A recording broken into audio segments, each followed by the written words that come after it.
Сәлеметсіздер ме, менің тұрақты көрермендерім. Ең бірінші менің каналымның подписаться батырмасын басып, менің каналыма тіркеліп қойыңыздар. Міндетті түрде комментарий жазып, löпіл басыңыздар. Одан кейін менің пайдалы ақпаратыммен әріптестеріңізбен, достарыңызбен, туыстарыңызбен бөлісуді ұмытпаңыздар. Бүгін мен сіздерге видеоның соңына дейін тыңдасаңыздар, өздеріңізге азық болатын жақсы бір әдіс тәсілді үйреніп өтесіздер. Ол үшін бізге мынау кәдімгі ер балаларға, ер адамдарға арналған рубашканың қорабы. Рубашканың қорабы. Оның артқы астының мына жерін алып тастаймыз. Мен енді уақыт кетірмей алдын ала алып қойдым, бірақ және ғана алдым осы жерде. Мынау бетінің үстін алып тастаймыз. Сосын бұлайнан қиып алдым. Одан кейін 3 тесік жасап қойдым. Енді осыны әдемілеп қиып, аракулменен қаптап, кереметтей бір күшті нәрсе жасап шығарамыз қазір сіздермен. Ол үшін бізге керек мына құрылғы, қайшы, аракулдың 2 түсі болса болды. Мен енді қиып мынаны да дайындап қойдым. Қазір осымен ең бірінші үлкен қорапты қаптаймыз. Бұл әдіс тәсіл сіздердің сабақтарыңыздың қайталауға, жаңа сабақты бекітуге, бұны қалай жасаймын, бұны қайдан аламын деп уайымдамаңыздар. Бұны бір рет жасап қойсаңыздар болды, сіздерге бұл өмірлік азық болады. Мен өзімде тағы біреу бар болған, бүгін таппадым, бірақ осы сіздерге бүгін көрсетейін деп, осыны материалдарды алып келдім. Міне, мынаны былай қаптаймыз.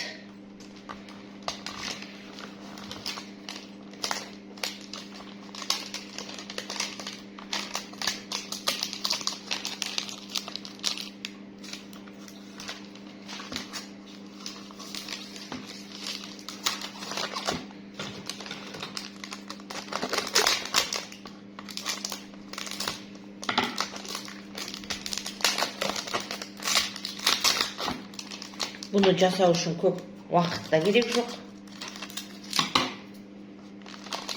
Бір жасап қойсаңыздар, әрқашан сабақтарыңызда қолдана бересіздер. Бұл оқушыларға өте қызықты.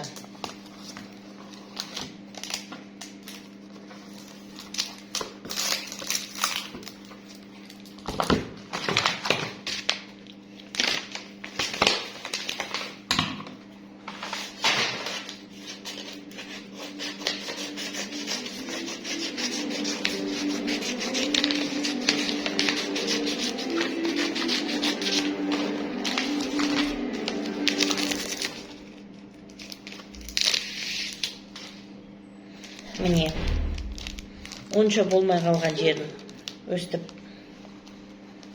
жабыстырсаңыздар болады. Әдемілік үшін бұның бәрі.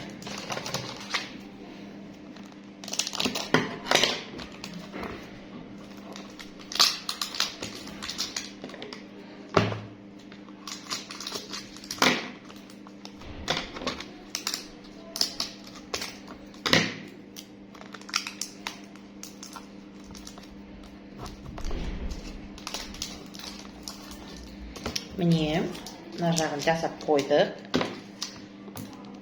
Ешқандай оқу-тоқуы жоқ. Кез келген мұғалім жасай алады. Осындай мен сияқты. Қазір мысал үшін менде қазір сабағым жоқ, окно. Біз мұғалімдер әрбір сағатымызды тиімді пайдалануға тырысамыз.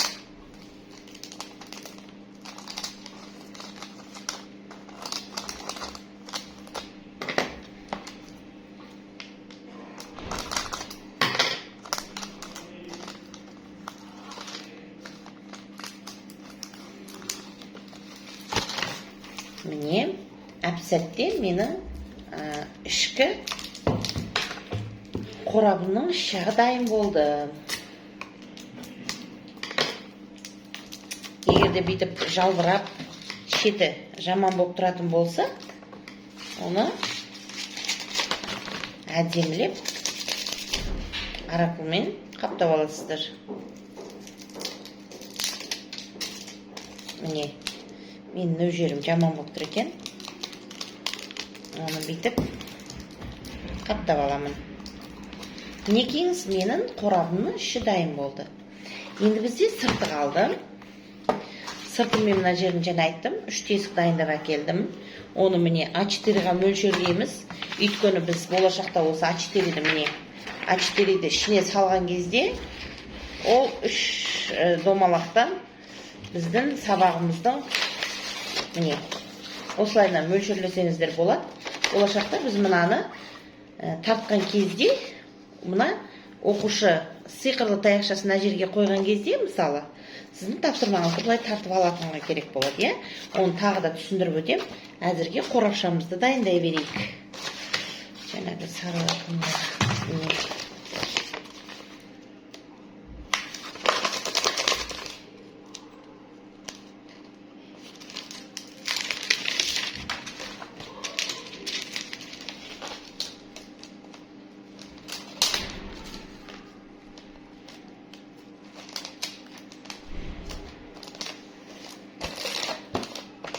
мен мына жерін сары түспен жасап жатырмын, әдемі болсын деп.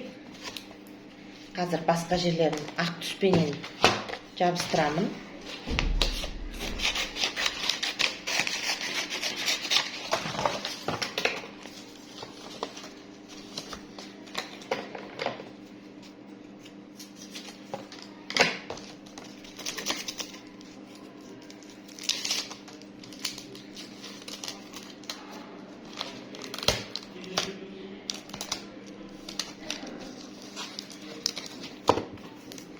Міне, мен мына жерін сары қылдым. Қазір мына жерлерін, домалақ жерлерін кесемін. Енді мен ойлаймын, мына жерлерін ақпен істесем әдемі болады.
Әдемі мықты болсын десеңіздер, материалдарыңызды аямай қолданыңыздар.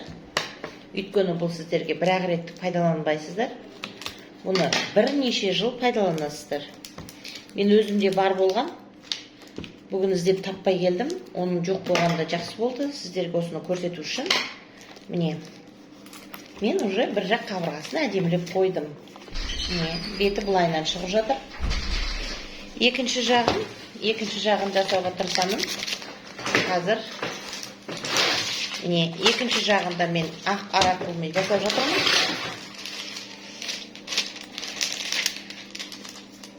Бұны енді әрқашан пайдаланып жатқаннан кейін біз материалдарды аямай әдемі етуге тырысамыз.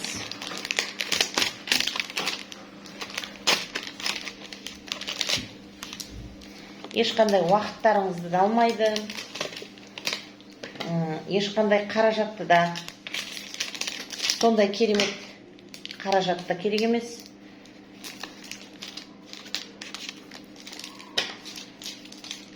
Бір жасап қойсаңыздар, қандай сабаққа, қандай классқа пайдалансаңыздар да, өте пайдалы көрнекілік. Енді сіздер ойламаңыздар, мынаны мен қай уақыт отырып жасаймын, мынандай менде. Міне, мен бір 15 минутқа жеткізген жоқпын. Осы құрылғымды жасап шықтым. қазір тағы да бір шала қалып кеткен жерлерін жөндеймін. Ары қарай видеомызды жалғастырамыз.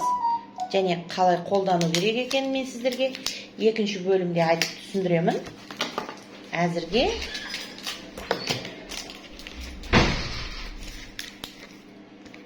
мінекейіңіз. Маған мына жері ұнаңқырамай тұр. Дүзу болмай тұр. Қазір сол жерлерді түзеп жіберейін.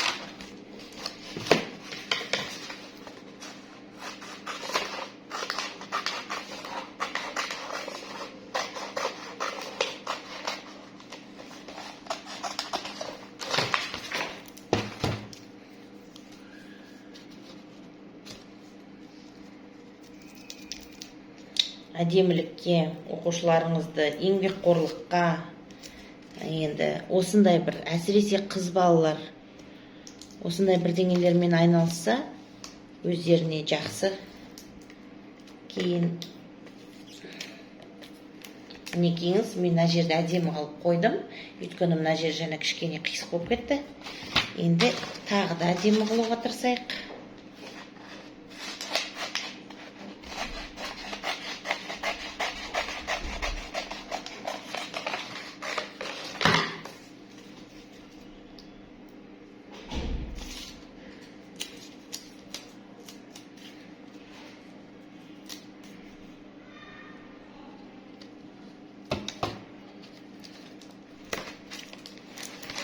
Міне, жаңа мына екі жері кішкене қисықтау болып тұрған.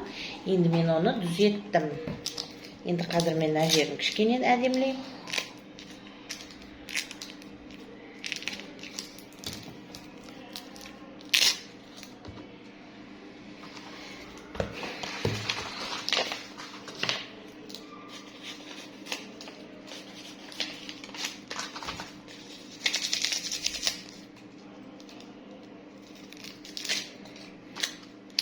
Құрметті менің көрермендерім, міне мен сіздермен болдым. Қазір менің уақытым бітті. Келесі видеомда аяқтап, мен сіздерге қалай ары қарай сабақта пайдалану керек екенін түсіндіремін. Сіздермен болған Ардақ Әлібековна менің